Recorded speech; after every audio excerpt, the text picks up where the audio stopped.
नमस्कार दोस्तों, पिछले वीडियो में मैंने आपको बताया था कि टॉपिक वाइज क्वेश्चन थे और उस वीडियो में मैंने टोटल 50 क्वेश्चन बताए थे। और अगले वीडियो में अगले टॉपिक पे अलग अलग सवाल हैं जो कि बेहद ही इंपॉर्टेंट होने वाले हैं। और ये सवाल से आपको पता भी चलेगा कि कैसे कैसे सवाल आपके एग्जाम में पूछे जाएंगे और कैसे कैसे टॉपिक से कैसे कैसे सवाल रहते हैं। तो देखिए, अगला जो हमारा टॉपिक है 51 से लेकर 60 तक जो क्वेश्चन रहने वाला है वो लाइट एंड ऑप्टिक्स से रहने वाला है।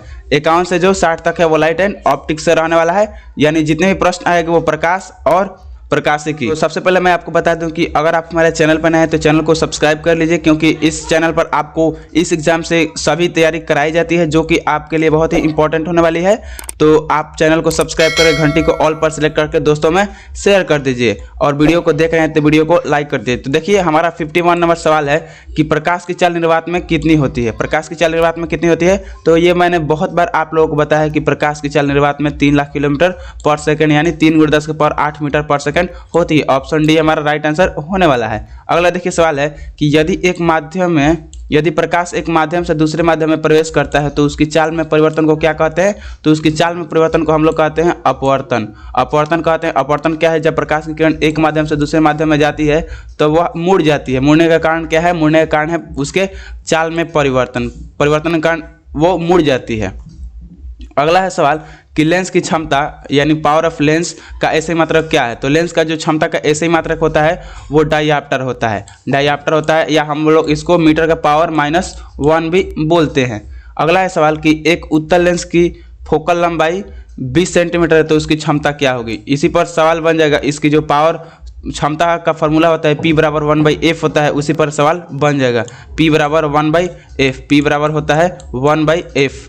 तो जो f रहता है वो मीटर में रहता है तब ये फार्मूला लगता है। अगर f सेंटीमीटर में है तो ऊपर हम लोग 100 कर देते हैं। तो P = 100/f कब, जब लंबाई सेंटीमीटर में दिया हो तब।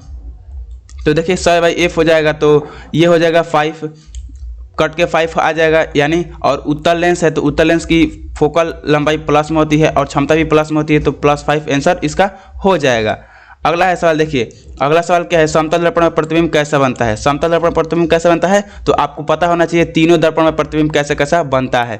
तो जो अवतल दर्पण में प्रतिबिंब बनता है वो उल्टा भी बनता है और सीधा भी बनता है, आभासी भी बनता है, काल्पनिक भी बनता है। और जो अवतल दर्पण की मैं बात कर रहा हूँ, और अगर बात करें उत्तल दर्पण की तो उत्तल दर्पण हमेशा सीधा और काल्पनिक प्रतिबिंब बनता है और वस्तु से छोटा बनता है। समतल दर्पण में भी सेम टू सेम बनता है, बस इसमें ये फर्क होता है कि प्रतिबिंब वस्तु के हमेशा बराबर ही बनता है और सीधा और आभासी बनता है और पार्श्विक रूप से उल्टा होता है। मतलब आप अगर दाएं का हाथ उठाएंगे तो दर्पण में आपको बाएं का हाथ उठाया हुआ प्रतीत होगा। यानी पूछ रहे हैं समतल दर्पण में कैसा प्रतिबिंब होता है, तो समतल दर्पण में सीधा और आभासी प्रतिबिंब होता है। अगला है सवाल कि इंद्रधनुष बनने का कारण क्या है। इंद्रधनुष बनने का कारण क्या है, तो प्रकाश का अपवर्तन और परावर्तन दोनों। ये क्वेश्चन भी मैंने आपको कराया है कि प्रकाश का अपवर्तन और परावर्तन दोनों कारण इंद्रधनुष बनता है। जब आप 12th में पढ़ेंगे तो आपको पता चलेगा कि परावर्तन और अपवर्तन दोनों उसमें महत्वपूर्ण भूमिका निभाता है, जिसके कारण इंद्रधनुष बनता है। अगला है सवाल, देखिए क्या है कि किस प्रकार का लेंस मायोपिया यानी निकट दृष्टि दोष के लिए उपयोग होता है। किस प्रकार के लेंस यानी निकट दृष्टि दोष को दूर करने के लिए उपयोग होता है, तो आपको पता होना चाहिए कि निकट दृष्टि दोष के लिए अवतल लेंस का उपयोग किया जाता है और जो दूर दृष्टि दोष होता है उसको दूर करने के लिए उत्तल लेंस, और जो जरा दृष्टि दोष होता है उसके लिए हम लोग बाइफोकल लेंस का उपयोग करते हैं। अगला देखिए क्या है कि संपर्क लेंस का आविष्कार किसने किया था। तो ये क्वेश्चन भी मैंने आपको कराया है कि संपर्क लेंस का जो आविष्कार किया था आइनहॉर्न ने किया था। ऑप्शन बी हमारा राइट आंसर होने वाला है। अगला है इस टॉपिक का सेकंड लास्ट क्वेश्चन, प्रकाश के निम्नलिखित में से कौन सा कथन सत्य है। कौन सा कथन सत्य है कि यह कण और तरंग दोनों की तरह व्यवहार करता है। अगला है कि यह केवल तरंग की तरह व्यवहार करता है। अगला है कि यह केवल ऊर्जा कण की तरह व्यवहार करता है और अगला है कि यह केवल ऊर्जा स्रोत है। तो आप अभी 10th क्लास में होंगे तो आपको पता होगा कि प्रकाश एक कण है, और आप जब 12th क्लास में जाएंगे तो आपको पता चलेगा कि प्रकाश एक तरंग भी है, यानी यह कण और तरंग दोनों की तरह व्यवहार करता है। ऑप्शन ए हमारा राइट आंसर होने वाला है।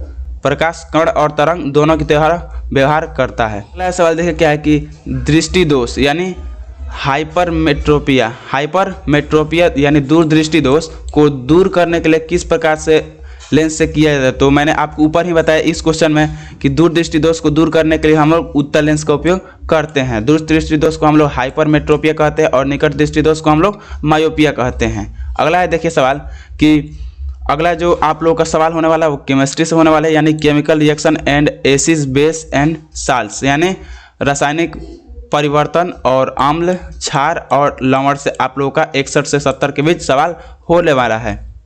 तो देखिए इस टॉपिक से आप लोगों का पहला सवाल क्या है, और ऐसे ही क्वेश्चनों का प्रैक्टिस के लिए आप हमारे चैनल को सब्सक्राइब कीजिए और चैनल पर नए हैं तो चैनल को सब्सक्राइब करके घंटी को ऑल पर सेलेक्ट करके दोस्तों में भी शेयर कीजिएगा। देखिए सवाल क्या है कि कौन सा गैस नीले लिटमस पेपर को लाल कर देता है।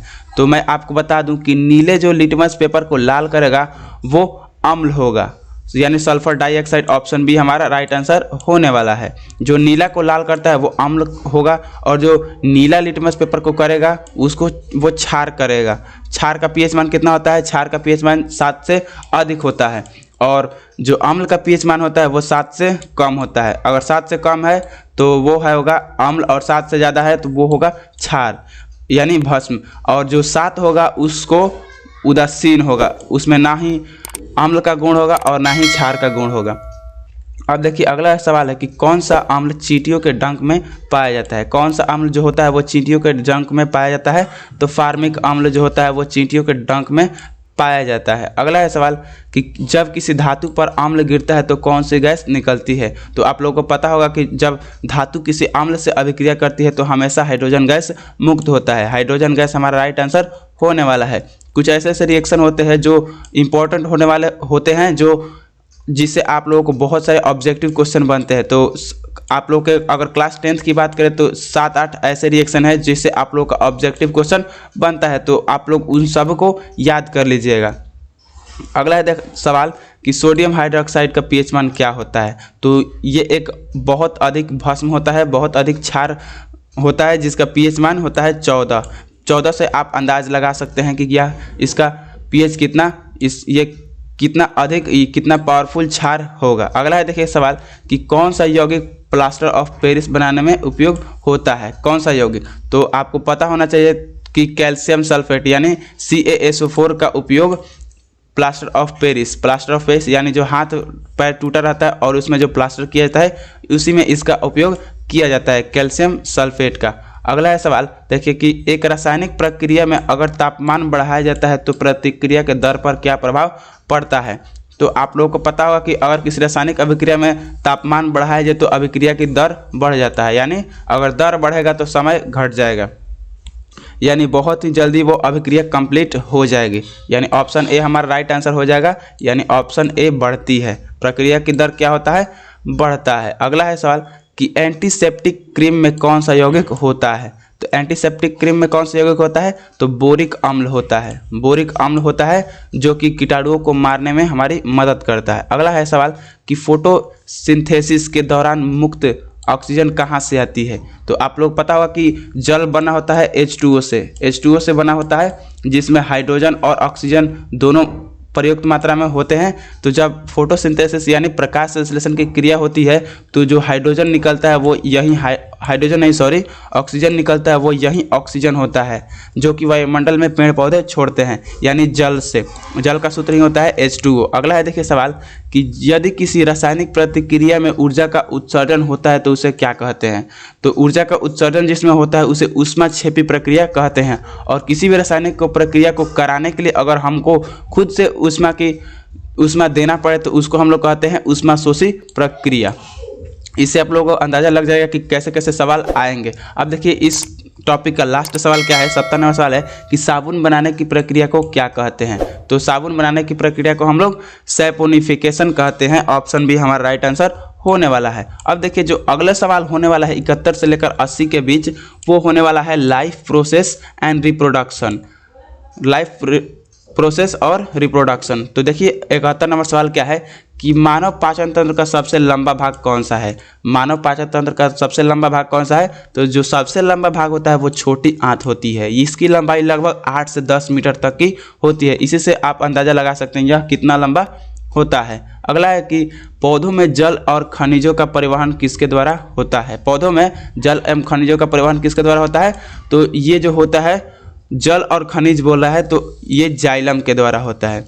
जाइलम के द्वारा जल और खनिजों का परिवहन नीचे से ऊपर की ओर होता है। यह एक दिशीय परिवहन होता है जो पेड़ में हमेशा नीचे से ऊपर की ओर होता है। यानी जल और खनिज पेड़ पौधे अपने जड़ से नीचे से मिट्टी से अवशोषित करके पत्तियों तक पहुंचाते हैं प्रक्रिया को, प्रकाश संश्लेषण की प्रक्रिया को और भोजन बनाने की प्रक्रिया को पूरा करने के लिए। और वहीं बात करें फ्लोएम की, तो फ्लोएम काम ये करता है कि जो बनता है भोजन उसको सभी दिशाओं में, सभी जगहों पर पेड़ के एक टहनी से लेकर दूसरे टहनी तक फ्लोएम पहुंचाने का कार्य करता है। यानी फ्लोएम जो होता है वो बहुत दिशीय कार्य करता है, यानी इधर भी जाएगा, इधर भी जाएगा, इधर भी जाएगा, इधर भी जाएगा, सभी दिशाओं में यह जाता है। और यह ऊपर से नीचे और नीचे से ऊपर चारों दिशाओं में यह कार्य करता है। और ये दोनों बात करते हो, यह एक प्रकार का उत्तक होता है जो पादप उत्तक होता है।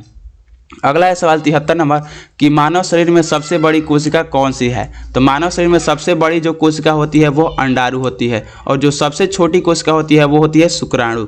अगला है कि डीएनए का मुख्य कार्य क्या है। तो आप लोगों को पता होना चाहिए, मैंने आपको करा है ये प्रीवियस ईयर क्वेश्चन में नहीं, ये मैंने आपको प्रैक्टिस सेशन में करा है कि डीएनए का मुख्य कार्य क्या है। अगर आप वो क्वेश्चन को प्रैक्टिस करना चाहते हैं तो आप हमारे पिछली वीडियो को जाकर देख सकते हैं, वहाँ पर बहुत सारे क्वेश्चनों का प्रैक्टिस आप लोगों को कराया गया है। और यकीन मानिए आप उन सभी क्वेश्चन को अगर प्रैक्टिस कर लेते हो तो आप लोगों से एक भी क्वेश्चन मिस नहीं होगा। और ऐसे ही क्वेश्चनों को प्रैक्टिस के लिए आप हमारे चैनल को सब्सक्राइब कीजिए और दोस्तों में शेयर कीजिए। देखिए डीएनए का जो मुख्य कार्य होता है वो आनुवंशिक जानकारी का भंडारण होता है। यानी जो आपके पिताजी में जो डीएनए होगा वहीं आप में भी डीएनए होगा, यानी आपका डीएनए आपके जो खानदान होता है उससे मैच करेगा।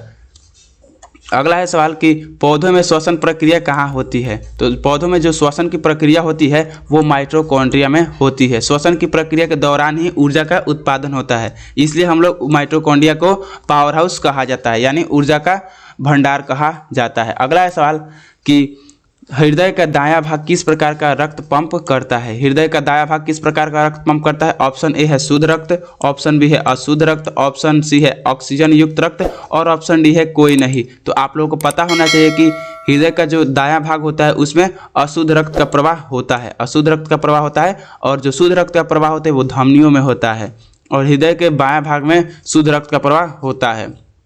अगला है सवाल कि किस भाग में पौधे का प्रकाश संश्लेषण मुख्य रूप से होता है। किस भाग में। तो प्रकाश संश्लेषण की प्रक्रिया हमेशा पत्तियों में भी होता है। पत्तियों में क्यों होता है, क्योंकि पत्तियां ही प्रकाश को अवशोषित करती है। पत्तियों में एक प्रकार का स्टोमाटा पाया जाता है जिसके कारण वो कार्बन डाइऑक्साइड गैस को वायुमंडल से अवशोषित करती है। और पत्तियों में क्लोरोफिल होता है जो सूर्य के प्रकाश को अवशोषित करता है। अगला है कि स्पर्म और अंडाणु का निषेचन कहाँ होता है। स्पर्म और अंडाणु का निषेचन कहाँ होता है। तो आपको पता होना चाहिए कि इन दोनों का निषेचन वो होता है वो डिम्बवाही नली में होता है। ऑप्शन बी राइट आंसर होने वाला है। अगला है कि रेड ब्लड सेल्स यानी जो आरबीसी होता है उसका लाइफ पीरियड कितना होता है, जीवन काल कितना होता है। तो 120 दिन होता है। वहीं बात करें डब्ल्यूबीसी तो उसका बहुत अधिक नहीं होता है, उसका 2 से 3 दिन होता है। अगला है कि मनुष्य में सबसे बड़ा आंतरिक अंग कौन सा है। तो सबसे बड़ा जो आंतरिक अंग होता है वो यकृत होता है। अगला है देखिए आपका जो टॉपिक है वो होने वाला है इन्वायरमेंटल साइंस, यानी इन्वायरमेंटल साइंस जो हमारे आसपास के जो वायुमंडल होता है उससे ही सवाल होने वाला है। देखिए आपका उस टॉपिक से आपका पहला सवाल क्या है कि ग्रीन हाउस प्रभाव किस गैस के कारण होता है, यानी ग्रीन हाउस प्रभाव के लिए कौन सी गैस मुख्य रूप से जिम्मेवार है। तो आपको पता होना चाहिए कि carbon dioxide gas green house gas के लिए मुख्य रूप से जिम्मेवार होता है, यही ग्रीन हाउस गैस के लिए जिम्मेवार होता है, यही कारण होता है उसका। अगला है कि वायुमंडल परत में ओजोन परत स्थित है। किस वायुमंडल परत में। तो आपको पता होना चाहिए कि स्ट्रेटोस्फीयर में जो ओजोन परत होता है यही स्थित होता है। यह जो होता है वो सूर्य के प्रकाश में जो पराबैंगनी किरण होती है उससे हम लोग को बचाता है। पराबैंगनी किरण एक ऐसी किरण होती है जो त्वचा कैंसर का मुख्य कारण बनती है। देखिए अगला है कि किस प्रक्रिया में पौधे वातावरण से कार्बन डाइऑक्साइड गैस को अवशोषित करते हैं। किस प्रक्रिया से। तो प्रकाश संश्लेषण। अगला है कि कौन सा वायुमंडलीय प्रदूषक अम्लीय वर्षा के लिए जिम्मेवार है। तो सल्फर डाइऑक्साइड जो होता है वो अम्लीय वर्षा के लिए जिम्मेवार है। एक और होता है नाइट्रोजन ऑक्साइड, वो भी जो होता है वो अम्लीय वर्षा के लिए जिम्मेवार होता है। यही दो मुख्य गैस होता है जो अम्लीय वर्षा के लिए जिम्मेवार है। अगला है कि पृथ्वी की सतह पर जीवन के लिए महत्वपूर्ण परत कौन सी है? तो जो पृथ्वी का क्रस्ट होता है, पृथ्वी का जो सतह होता है, यही जीवन के लिए महत्वपूर्ण परत होती है। अगला है कि रेड डाटा बुक में किसकी जानकारी होती है? तो जो रेड डाटा बुक में ऐसी जीवों की जानकारी होती है जो जीव लुप्त हो चुके हैं या जो जीव लुप्त होने वाला है, वही होता है रेड डाटा बुक में। यानी जैसे कि डायनासोर लुप्त हो चुके हैं तो लुप्त प्रजातियों का उसमें रिकॉर्ड होगा। अगला है कि प्लास्टिक को किस प्रकार का अपशिष्ट माना जाता है? प्लास्टिक को किस प्रकार का अपशिष्ट माना जाता है? तो जैविक माना जाता है कि अजैविक माना जाता है? कि अगला है कि रेडियोधर्मी माना जाता है कि जैविक अजैविक दोनों माना जाता है? तो ये माना जाता है अजैविक अपशिष्ट माना जाता है। यानी ये फिर से नहीं हो पाएगा, ये क्या बोलते हैं उसको, जो ये सड़ नहीं पाएगा। अगला है कि प्राकृतिक गैस का मुख्य घटक कौन सा है? प्राकृतिक गैस यानी सीएनजी का मुख्य घटक कौन सा है? तो मीथेन जो होता है प्राकृतिक गैस का मुख्य घटक होता है। मीथेन का सूत्र क्या होता है? मीथेन का सूत्र होता है CH4, ये होता है मीथेन का सूत्र। अगला है कि सूर्य ऊर्जा का मुख्य स्रोत कौन सा है? तो सूर्य ऊर्जा का मुख्य स्रोत नाभिकीय संलयन होता है। नाभिकीय संलयन में क्या होता है? तो हाइड्रोजन और हीलियम मिलकर एक बहुत बड़ी मात्रा में ऊर्जा का उत्पादन करते हैं। देखिए जो आपका अगला सवाल होने वाला है वो ह्यूमन साइकोलॉजी एंड हेल्थ से होने वाला है, 91 से लेकर 100 तक। ये हमारा लास्ट क्वेश्चन है, तो इसको प्रैक्टिस करने के लिए आप चैनल को सब्सक्राइब कीजिए। ऐसे ही टॉपिक पे हम आपके लिए सवाल लाने वाले हैं, तो जल्दी से आप चैनल को सब्सक्राइब कीजिए। देखिए जो 91 नंबर सवाल है वो है कि मानव शरीर में श्वसन की प्रक्रिया मुख्य रूप से कहाँ होती है? तो जो श्वसन की प्रक्रिया मुख्य रूप से होती है वो फेफड़े में होती है। और वहीं बात करें पौधों में, तो पौधों में श्वसन की प्रक्रिया पत्तियों में होती है। अगला है कि मानव शरीर में रक्तचाप की नियंत्रक प्रणाली कहाँ स्थित होती है? तो वो मस्तिष्क में होती है। यानी ब्लड प्रेशर जो होता है वो मस्तिष्क ही हमारा नियंत्रण करता है। अगला है कि हृदय के किस भाग में ऑक्सीजन रहित रक्त आता है? तो दायां एंट्रियम जो होता है उसमें ऑक्सीजन रहित रक्त आता है, यानी वो फेफड़े में जाकर और ऑक्सीजन मिलकर दायां एंट्रियम में आता है। अगला है कि मानव शरीर में पाचन का प्रारंभ किस अंग से शुरू हो जाता है? तो आपको पता होना चाहिए कि मुंह से ही पाचन का प्रक्रिया प्रारंभ हो जाती है। यानी भोजन को छोटे छोटे भागों में बांटना स्टार्ट हो जाता है मुंह से ही। अगला है कि मानव शरीर में कितने प्रकार की रक्त कोशिकाएं होती है? तो 3 प्रकार की रक्त कोशिकाएं होती है। अगला है कि मानव शरीर में पसीना किस अंग से निकलता है? तो ये तो आपको भी पता होगा कि पसीना त्वचा से हमको निकलता है, यानी स्किन से निकलता है। अगला है कि मानव शरीर में रक्त का प्रमुख कार्य क्या है? और ये आप बताइए कि पसीना क्यों निकलता है हमारे शरीर से? कौन ऐसा प्रक्रिया है जिसको बराबर मेंटेन रखने के लिए पसीना आता है? तो बताइए हमें कमेंट बॉक्स में।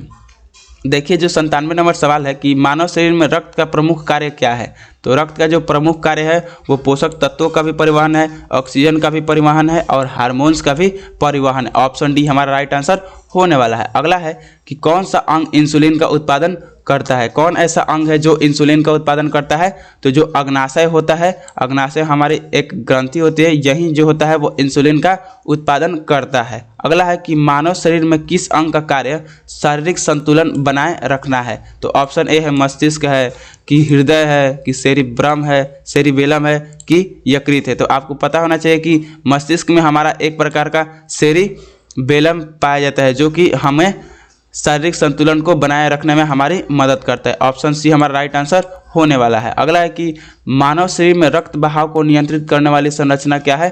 तो हृदय वाल्व जो होता है वही रक्त के बहाव को नियंत्रित करता है, यानी कितना रक्त उधर जाएगा ये एक प्रकार का वाल्व होता है, वही नियंत्रित करती है। तो ऐसे ही क्वेश्चनों का प्रैक्टिस के लिए आप चैनल को सब्सक्राइब कीजिए और ऐसे ही हम टॉपिक वाइज क्वेश्चन लाने वाले हैं जो कि आपके लिए बहुत ही इंपॉर्टेंट होने वाली है। तो आप चैनल पर नए हैं तो चैनल को सब्सक्राइब कीजिए, दोस्तों में शेयर कीजिए। ये सारे के सारे क्वेश्चन इंपॉर्टेंट थे, इसके बाद भी हम आपके लिए बहुत ही इंपॉर्टेंट क्वेश्चन लाने वाले हैं। तो मिलते हैं ऐसे ही किसी प्रैक्टिस वीडियो में।